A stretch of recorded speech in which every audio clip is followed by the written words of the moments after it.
Hello guys and welcome back to yet another video. Today we are talking about Leeds United as they are now back in the Premier League, and I'm joined by a Leeds United guru. It is Conor Mcgilligan. How are you, first of all? I'm good, mate. Happy to be joined by you, someone who is flying at this moment in time, and I'm a massive fan, and all the Leeds fans are a huge fan of you as well, always very complimentary. So yeah, good to be on, mate. You're going to be on the channel more often, I could tell. Thank you so much, mate, for those kind words. Guys, before we get into this, obviously the focus of today is Leeds United. We're going to talk about Leeds United and their chances of staying up in the Premier League.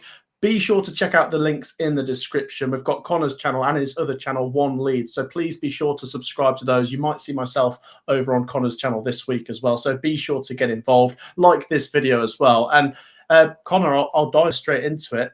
Leeds United are back in the Premier League. Are you feeling confident, excited, or nervous? Yeah, it's different, Matt, this time around. I mean, last time we went up, it was almost like the unknown. We'd have, 2 decades of which Leeds had really struggled to get any sort of foothold in any footballing terms, really. So, and we were in the darkness when it comes to any form of building and being anywhere near the Premier League, really, when you look at the overall package. But obviously we got up there with Bielsa, and there was this almost like weird feeling of which I presume Sunderland fans are feeling right now, in terms of just this, oh, well, we'll go up and give it a go and see what happens. I guess with us now, there's kind of that knowing of what it was like. There was the good of the first season with Bielsa, and then there was the second and third year of which was just horrific. So, a lot of bad beatings in there as well, of which we all really felt. So I don't know, it's a different feeling to last time we went up, but excited, yeah, because we're trying to build a squad now, of which I think the 49ers will, stick a lot of money into the club, and it looks like there's a lot of rumours on the mill right now. But yeah, it's definitely something I'm looking forward to, mate. The Premier League is where we all want to be. So yeah, I'm optimistic. Not as sort of maybe naive as I was with Bielsa and going up to the Premier League last time, but yeah, definitely hopeful. Yeah, absolutely. So obviously we've covered the Premier League and Championship predominantly, and they are joint next to each other in the football pyramid, but there is such a big gap between the two divisions, which is why I said, are you feeling nervous? Or maybe, to be fair, it might work to Leeds United's advantage to be written off by a lot of people, Conor, and maybe surprise a few people and prove a few people wrong. If we'd have spoken about this a couple of years ago, with Leeds United smashing the Championship the way they did, 100 points, so many goals scored, incredible team, we'd have thought, yeah, do you know what, they got a real chance of staying up. The problem now is, Conor, and I know you're fully aware of this, is just how 17 teams have kept the others out, and Ipswich and Luton and Sheffield United and all the teams that have gone promoted over the last couple of years are coming straight back down. Can Leeds United book that trend? For me, I think they've got the best chance, but it all hinges on the transfer activity, surely. Yeah, it does, and they're really close to bringing in Jakobiol now, who's a Slovenian centre-back. He's got rave reviews. I don't think he'd be out of place in a Brighton side or a Brentford side. Newcastle courted him as well, and Leeds managed to get, looks like they're managing to get the signature done. Romano's confirmed it, and he's a really, really good signature. And if he's a sort of, I guess a sign of things to come, Leeds are, with Leeds been in the market for effectively a new spine when it comes to recruits, that's going to be really positive for the club. And hopefully we're able to go out there and buy signings like that, who, from the top 5 leagues in and around Europe, and they can fit into the Premier League, and all those attributes, are kind of simultaneous, like you see from a lot of the recruitment nowadays with a lot of clubs. And I said, yes, you kind of look at Brighton and Brentford, and when they've been picking sort of gems out of nowhere, they kind of started that trend, you feel. So, but yeah, hopefully Leeds are able to replicate that. It's going to be a massive task because players are going to have to go out, because there's this new thing now, which is PSR, and obviously it was always a thing, but now it feels like we have to all be accountants, doesn't it, Matt? So Leeds have got to be careful now when it comes to that and being able to sell players on. So you might get the likes of Matteo Joseph moving on, potentially Willy Gnonto, Strauch to bridge that gap, really. So these are key things you have to take into consideration. So I think Leeds are going to have to bring in about 8 or 9, really, which is going to buff up the squad. But they brought in Lucas Nemetra as well. Previously a German international under Hansi Flick, fits a sort of profile which is maybe moving Leeds away from passing out from the back and moving to maybe a little bit more of a direct approach where we can beat a press and adapt to the Premier League instead of building out from the back, of which you saw the mistakes from when it comes to Vinny Kompany at Burnley and Russell Martin at Southampton. So I'm hoping Leeds adapts. I'm hoping Daniel Farke adapts, and hopefully that'll give us more of a chance, mate. Yeah, absolutely. I suppose you've got to kind of make it up as you go along as well. The Premier League's so unforgiving, and it's going to be difficult. You know that the fixtures have come out. Everton at home. We've done a video on Connor's channel, by the way, so be sure to check it out. We're looking at the Premier League opening few games and Leeds United's chances as well as everyone else's of picking up points at the start. And then it's Arsenal away, and then it's Newcastle at home. It's really, really tough. Just go back to the transfers, Connor. I'm looking at the Leeds squad on paper in front of me from last season. I mean, like I say, for Championship level, it's unbelievable. But it's just incredible how they're going to need to change so much to stay in the Premier League. I mean, how many positions do you think really need addressing? I know we're going to speak about the goalkeeping one.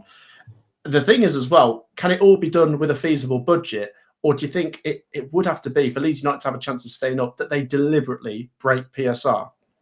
Yeah, it feels like that's what they're going to have to do, or get very, very close. And I think Parag Marat, who is our chairman, has effectively said that we will do anything within our means. We'll spend up to the point of which is, you can't do that anymore. So I think they'll work within the parameters, but it's just being cute, isn't it? It's bringing players in for maybe lesser value who you're going to get a little bit of luck and they're going to perform, the likes of a player like maybe Liam Delap or someone who definitely can acclimatise to the top level in terms of technical ability, but physicality and athleticism as well. I think some of the clubs coming up did do that with certain players. I think El Canouse was able to bridge that gap if he'd have been given a little bit, longer at the top level, and he'll probably get a move at some stage as well.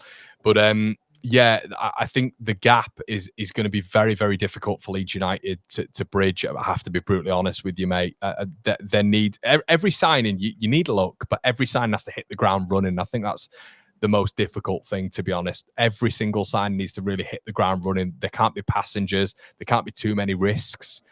And that's going to be the difficulty right now, because me and you've spoken off air. The other 17 teams, because the 6 have gone up and gone down from the last 2 years, unfortunately, that means that the other 17 have strengthened every single season. They've just got stronger and have got bigger, and that's the problem right now we face, mate. But I think we've got a chance. I think the recruitment in the Championship was excellent. We didn't need a winter window because the summer transfer window was enough with the likes of Tanaka coming in, Ramazani's sustenance, but other players throughout the squad, Jayden Bogle, etc. And that just shows really that Leeds' recruitment is kind of top tier. And you're hoping that they're able to replicate that in the Premier League, and it started off pretty well. Absolutely. I suppose, once again, at this early stage, we just need to wait and see what Leeds United's business is going to look like before we make our actual forecasts. But I will say this point, and I've said it a lot of times on my channel, that as a Coventry fan, a team that's pushing for promotion in the Premier League, I know we keep tripping over the finish line and not quite getting there, but it would give me hope and the rest of the Championship hope if we can at least see one of the promoted teams stay up this season. And I do think Leeds United have got the best chance. For it to happen, I think you need to, first of all, finish ahead of Burnley and Sunderland. And then you just need someone to collapse and you need to pull them in. I think Leeds United need a fast start. Like we said, really good transfer window. And then can they just stay, can they keep their heads above water and tread water while maybe something's going wrong at West Ham? Maybe there's an injury. Maybe Wolves lose the manager or something goes wrong.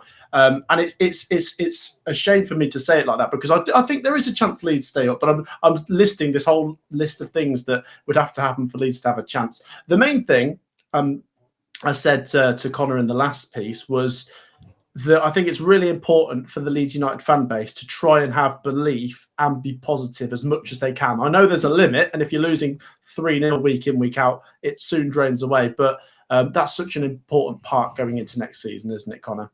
It is, yeah, and Leeds have got such a passionate fan base. It's something to take into consideration, and obviously we all hurt when we lose, and we're all jubilant when we win.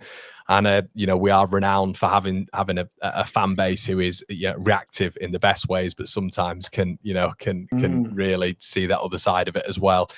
But Leeds' fan base is so strong that it feels like, similar to Sunderland, really, it feels like they have to be all as one, really, going into next season. You can pick apart certain performances and certain players and stuff like that, and you can obviously be thought-provoking and critical, but praise in equal amounts as well. But what's the point in getting involved in football, Matt? What's the point in being there? What's the point in dining at the top table with the top teams if you can't at least think that you're going to get to 17th and win what feels like right now effectively a European trophy. That's what it would feel like to finish 17th at the minute, to not only stay up with your football club, but just to break that dismal cycle. So yeah, I'm hoping we're the one to buck that trend, and I hope there's another one and another two. You know, it'd be great to see all three stay up, and maybe we replicate that season of 3 or 4 years ago with Bournemouth and Fulham, I believe it was, and Forest. So that'd be great to do, mate, wouldn't it? And it wasn't that long ago that happened. So yeah, absolutely. It was the class of 22. The three of them stayed up, and then obviously in the 2 seasons since they've all been going back down, the teams that have been promoted. So yeah, I've said before, I'm a traditionalist. I love to see Leeds United back in the top flight. I really do wish them the best, and I suppose we'll see what transfer activity they do. And once again, I'll also mention, I know this is a focus piece on Leeds, but good luck to Sunderland and Burnley as well. We're not just deliberately excluding you. We hope you represent the Championship well. Thank you so much for joining me, Connor. I've been on Connor's channel a couple times today, so you might see some videos going out on his second channel. He's got 2 channels, so I'll list them both in the description. One Leeds and Conor Mcgilligan. I'm sure you've checked them both out. And if you haven't already, lots of Premier League content coming out over there. You might see myself and a certain other Championship YouTuber regularly over there next season. Connor, just give people a quick description on what they can find over there. Yeah, guys, very similar to what Matt and Ben produce, some general content of which might interest you. We're trying to cover absolutely everything as well on the channel. So if you haven't seen my ugly mug before and you don't want anything specific when it comes to Leeds United, the general channel, we're speaking about everything football-wise from the top tier and maybe even abroad. So if you fancy that, head on over. Yeah, absolutely. Get involved and you'll see Connor's beautiful face over there. Thank you so much for coming on. Like I say, guys, make sure you've liked and subscribed. Good luck to Leeds next season, and we'll see you all in the next video. Take care. Peace out.